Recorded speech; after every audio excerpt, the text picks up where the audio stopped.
Guys, balik lagi bersama Akbar CK. Mengejutkan, mantan Wakapolri pendukung Roy Suryo garis keras mendapat surat terkait dugaan pemerasan. Dan mantan Wakapolri ini katanya dirinya merasa dikriminalisasi, guys. Menjabat sebagai Kepala Lembaga Pendidikan Polri, ya, berarti sudah hampir 15 tahun. Tiba-tiba diangkat oleh Kortas Tipikor Polri diduga sebagai suatu peristiwa tindak pidana. Apakah ini nanti dikaitkan dengan pasal 2 Undang-Undang Tindak Pidana Korupsi nomor 31 tahun 1999 atau pasal 3 atau mungkin dengan Undang-Undang nomor 20 tahun 2011 ya tentang gratifikasi.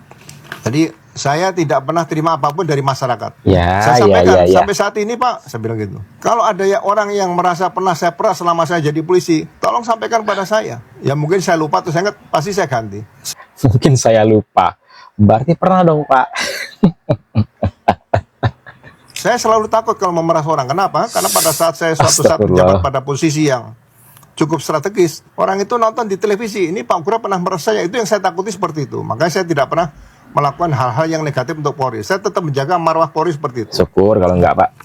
Akhirnya tanah yang ditawarkan kepada saya tersebut tidak diberikan kepada saya, tapi diberikan kepada Polri. Saya akan tetap bicara nanti melalui media tentang masalah ini. Kalau ini tidak dihentikan, bukan saya takut, ya. Saya Bayangkara Polri yang anti kriminalisasi. Tapi kalau saya dikriminalisasi, saya juga anti kriminalisasi seperti itu. Ya. Kasihan warga masyarakat seperti ini. Ya. Itu saja yang ingin saya sampaikan. Ya. Kriminalisasi samalah sama yang didukungnya, ya kan, merasa dikriminalisasi. Ini mantan Wakapolri Pak Ugro juga merasa dikriminalisasi. Itu aja, ya kan.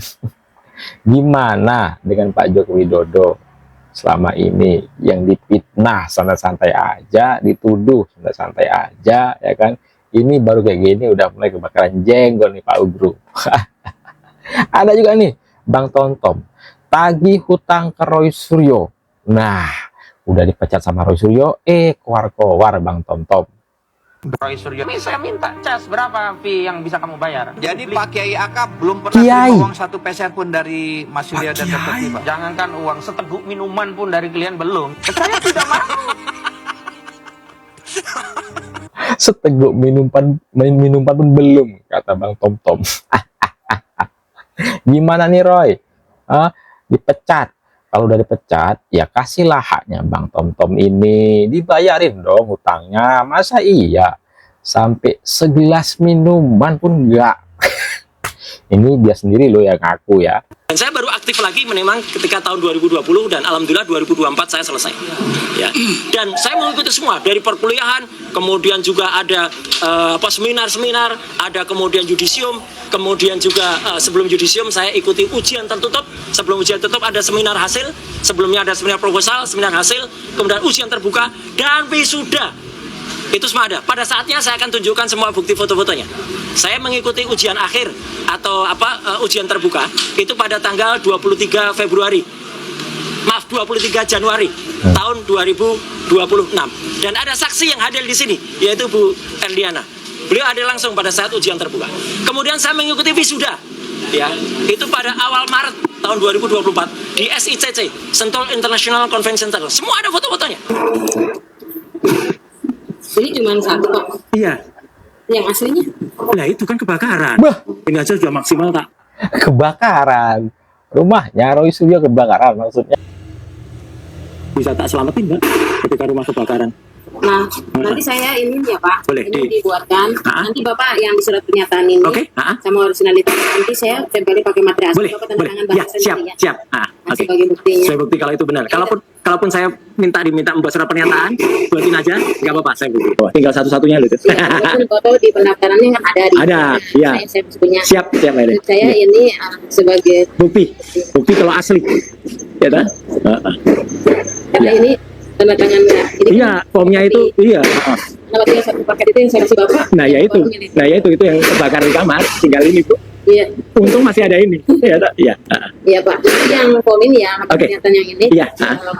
Hari ini atau apa Bu? Hari ini ya? Nanti. Nanti. Kan itu proses apa belum? Oke. Karena belum dibuka. Oke. Saya buatin. Siap. draftnya. Nanti yang tanda tangan ini pakai materi. Baik, materinya dari saya atau tolong saya siapin aja ya, saya tinggal. Udah saya cetak sih. Oh siap, maaf.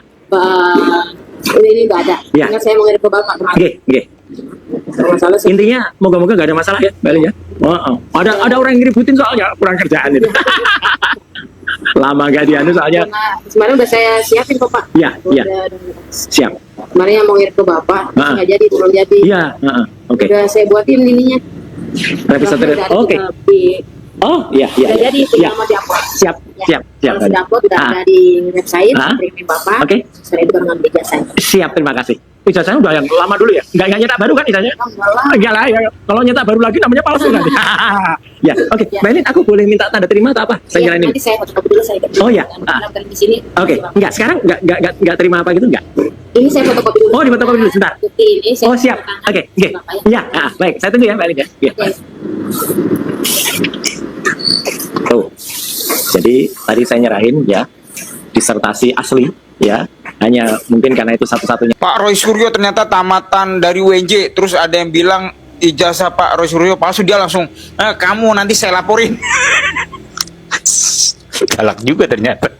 Harusnya diperiksa forensik dulu Pak Jokowi harus diperiksa forensik gitu, nggak usah langsung apa namanya tuh, kalau anak sekarang nggak usah langsung apa namanya, apa yang nyekak itu, lu satu hal yang berbeda terus langsung diskak apa namanya. Nah, karena gua ngelihat Bang Roy Suryo itu nampilin ijazahnya, gua penasaran. Gua juga anak WNJ soalnya. Gua tunjukin nih. Gua penasaran, gua tunjukin sama lu. Nih. Ya. Ini lu. Nih. Ini gua jelas ya logonya WNJ ya. Nah, nih. Beda kan? Tuh. Beda kan ya? Nah, bayangin Pak Jokowi kalau lihat perbedaan itu 1985. Nah, ini gua nih Gue lulus 2012 nih. Tuh, beda kan ya? Ini ditutupin kali ya? Nanti data gue. Tapi yang pasti nih, ijazah gue asli nih. Tuh, ada udah gue laminating nih. Tuh. S1 gue sebentar. S1 gue juga ada nih. Oke. Nah, nih, tuh ya. Kan nggak ada tulisan logo di sini kan? Nggak ada tulisan logo, beda ya? Ini gue tutup nih, muka gue nih ganteng nih. Nah, terus kalau iya pun biasanya ada tulis segini nih. Kalau program pasca sarjana nih begini nih. Tuh. Gini ada tulisannya begini nih. Ya enggak. Kalau ada perubahan ijazah karena dari tahun ke tahun, ya dimaklumi. Ayo, jangan galak-galak gitu Pak Jokowi digeragotin 2 tahun tetap happy aja. Nanti malah ijazah gue lagi dibilang palsu. Panjang ini kayaknya episodenya. Roy Suryo menyerahkan disertasi ya di akhir video tadi di tanggal 15 Juli 2026 yang lalu. Jadi ini kalau dari kacamata umum, tentunya bukan dari kacamata Roy Suryo, proses studinya di program doktoral atau S3 Universitas Negeri Jakarta itu banyak kejanggalan, terus terang banyak kejanggalan. Tidak dia saja yang bisa menilai proses akademik Pak Jokowi janggal, yang itu hanyalah dibuat-buat oleh dia sendiri, tapi dia sendiri ternyata juga proses akademiknya janggal. Coba kita berpikir secara logik saja. Di berbagai perguruan tinggi manapun di Indonesia, itu yang namanya proses akademik yang umum secara garis besar, ini secara garis besar ya, proses 3 hal itu pasti berurutan. Yang pertama, mahasiswa mengumpulkan karya tulis. Yang kedua, mahasiswa melakukan ujian. Setelah itu melakukan wisuda. 3 pokok besar ini urutannya seperti itu. Mau di perguruan tinggi apapun urutannya seperti itu. Ini yang umum. Ini saya katakan yang umum. Itu 3 hal yang besar. Tentunya di sela-sela itu juga banyak proses-proses lainnya. Tapi ini proses 3 titik yang paling besar itu mengumpulkan karya tulis, ujian, baru kemudian wisuda. Itu yang umum seperti itu. Tapi untuk Roy Suryo di jenjang S3 di UNJ justru dibalik. Dia itu wisuda dulu, seperti yang dikatakan dalam videonya, yaitu di awal Maret 2024. Setelah itu, dia melakukan ujian akhir atau ujian terbuka di tanggal 23 Januari 2026. Nanti kalau saya salah, mohon dikoreksi.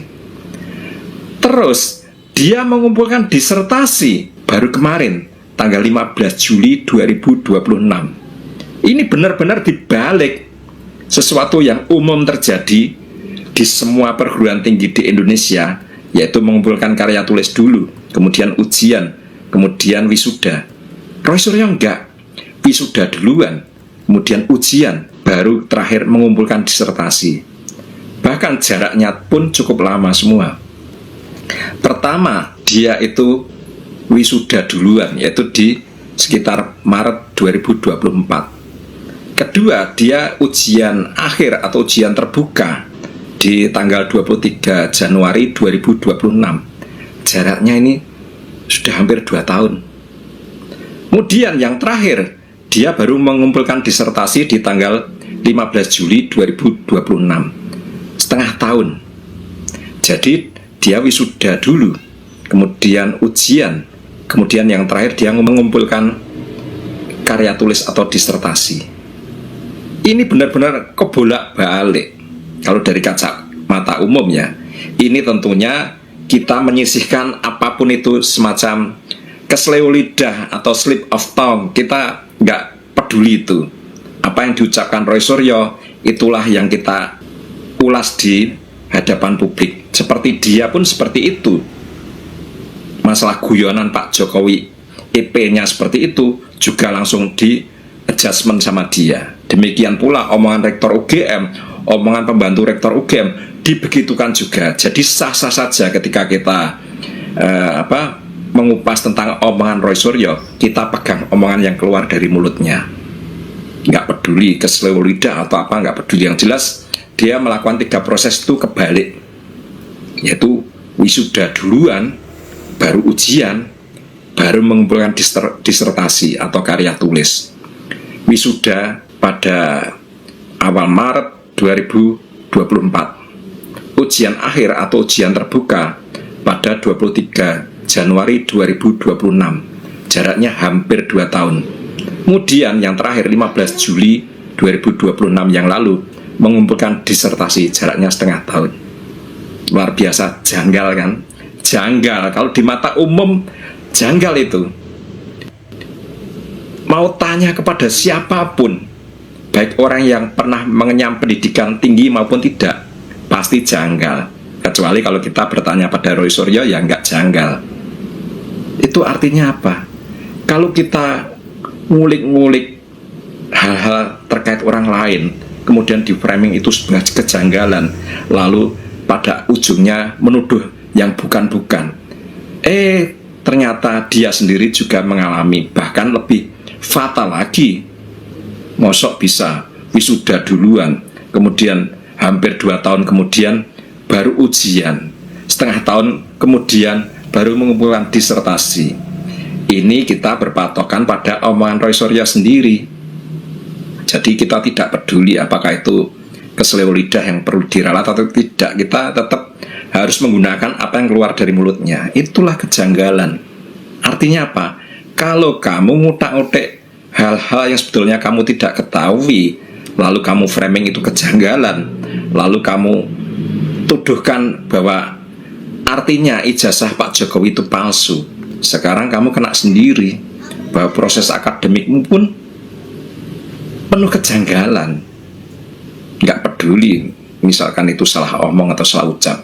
Yang jelas dari ucapan Roy Suryo itu, dia jelas-jelas wisuda dulu, kemudian hampir 2 tahun berikutnya dia baru melakukan ujian akhir atau ujian terbuka, baru kemudian setengah tahun berikutnya dia mengumpulkan disertasi. Ini jelas tidak masuk akal, tidak masuk logika siapapun orang di negeri ini. Itu kalau Pak Jokowi tidak masuk akal itu dari persepsi Roy Suryo dan gerombolannya. Tapi kalau proses studinya Roy Suryo itu jelas tidak masuk akal bagi semua orang yang waras. Ini, itulah artinya dia keweleh, yaitu dia akan kena malu, kena aib, bahkan namanya bakal tercemar karena perilakunya yang mencoba mempermalukan orang, membuli orang, bahkan memfitnah orang lain. Seketika dia akan keweleh atau kena malu sendiri, kena aib sendiri. Itulah cara Tuhan untuk menampar makhluknya yang tidak tahu diri, tidak pernah melihat punggungnya sendiri, atau kalau dalam bahasa Jawa orang ilo gitoe. Itulah Roy Suryo dalam perkara ijazah ini. Mudah-mudahan ini memberikan hikmah bagi kita semua untuk tidak perlu usil terhadap hidup orang lain, tapi lebih banyaklah kita bercermin pada diri sendiri, juga memperbanyak introspeksi. Insya Allah hidup kita akan berjalan lurus. Ini saya minta cas berapa fee yang bisa kamu bayar? Jadi Pak Kiai Aka belum pernah terima. Wak Udin ini setelah dipecat si Roy, ya kan, sebagai pengacara Roy Suryo, maka Wak Udin pun mulailah bernyanyi menjelaskan ya bahwasanya dia selama ini tidak dibayar sama si Roy. Kalau kau nggak dibayar sama si Roy, Wak Udin, kenapa kau mau? Kau kan mau nyari tenar juga, ya kan, dengan membela Roy Suryo. Pertama kau cari tenar, yang kedua ya cocok karena kau membenci Pak Jokowi. Kata Pak Udin kan, Roy Suryo ini saya minta cas, berapa fee yang bisa kamu bayar? Ngapain kau minta pula cas sekarang? Ya, kau mau minta fee kepada Roy Suryo sekarang? Ya udah terlambat lah Pak Udin. Kenapa dari awal kau tak minta berapa bayaran kau? Kalau sekarang setelah kena pecat kau minta bayaran, ya nggak mungkin lagi lah dibayar. Roy pun tak mungkin bayar kau, ya kan? Lagipun Wak Udin, kan biasa kau tuh, karena kau membela si Roy, kan kau tenar juga dipanggil dari acara televisi satu ke televisi lainnya. Itu kan kau dapat cuan juga. Udahlah itu aja lah kau hitung bayaran kau. Wak Udin ini sebenarnya ya yang dikesalkannya setelah dia tidak lagi menjadi pengacaranya si Roy, dia kesal dia tidak bisa menghadiri sidang si Roy sama si Tipa, yang nanti kalau Pak Jokowi hadir di situ dia tidak bisa bertanya kepada Pak Jokowi. Iya Wak Udin, kenapa Wak Udin? Inilah orang-orang ya kan yang awalnya katanya membela Roy Suryo tanpa bayaran, kita ikhlas. Ujung-ujungnya setelah kena pecat baru nampak belangnya. Ternyata Wak Udin minta fee. Buat kau pun Roy Panci kau kasih lah Wak Udin ini, kau bayar lah dia. Bebui-bui mulut Wak Udin ini kalau udah membela kau Roy, ya. Kalau udah menghina merendahkan Pak Jokowi, tak kau kasih pula dia fee-nya, kau kasih lah dia pembayarannya. Terus hostnya nih, ya host yang cari makan dengan menjual nama Pak Jokowi ini, dia bertanya, jadi Pak Kiai Aka belum pernah terima uang sepeser pun dari Mas Roy, dari Mas Suryo dan Dr. Tipa. Sejak kapan Wak Udin ini jadi kiai? Kiai gak modelnya kayak gini. Patutlah rusak negara Republik Indonesia di umat muslimnya. Kayak gini dipanggil kiai Wak Udin. Kata Wak Udin, jangankan uang seteguk minuman pun dari klien belum, ibaratnya gitu. Saya tidak mau. Kenapa kau nggak mau? Sekarang kau sibuk kau minta pembayaran, kemarin nggak mau kau. Ya, kasian kali kau Wak Udin. Jangankan uang, seteguk minuman pun nggak dikasih si Roy sama si Tipa kau. Patutlah kalau kau bicara berkeluar-keluar ludah kau itu, rupanya nggak dikasih minum. Kan Wak Udin ini ya kalau udah membela si Roy sama si Tipa, coba perhatikan keluar-keluar tuh ya ludah dari mulutnya itu kalau bercakap bebui-bui putih gitu kan, rupanya selama ini nggak dikasih si Roy sama si Tipa dia minum. Sedihnya lah kau Wak Udin. Aduh Wak Udin. Wak Udin, kau itu ya terlalu keras mungkin. Kau kan bagaimana caranya supaya perkara ini masuk pengadilan. Kau tak pernah berpikir bagaimana caranya untuk meringankan ya tuntutan dari jaksa nanti. Berapa tahun nanti klien kau kena. Kau kan enggak. Kau tuh kan kau dorong terus si Roy sama si Tipa. Mau masuk jurang pun orang itu kau dorong terus.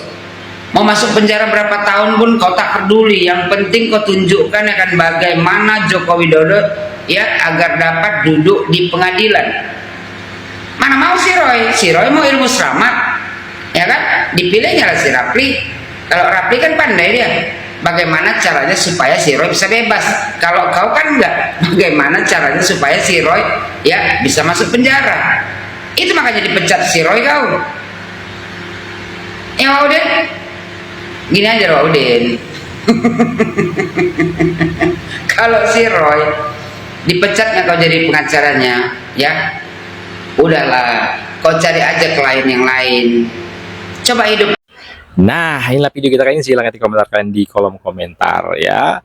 Ya, sama juga dengan yang didukungnya. Yang didukung merasa dikriminalisasi. Pendukung garis kerasnya juga ini, mantan Wakapolri yang satu ini juga merasa dikriminalisasi. Kompak ya. Dan satu lagi, Roy Suryo tuh bayar tuh utangnya sama Bang Tom udah ditagih tuh. Saya Barceka undur diri, jumpa lagi di next video. Assalamualaikum, bye bye.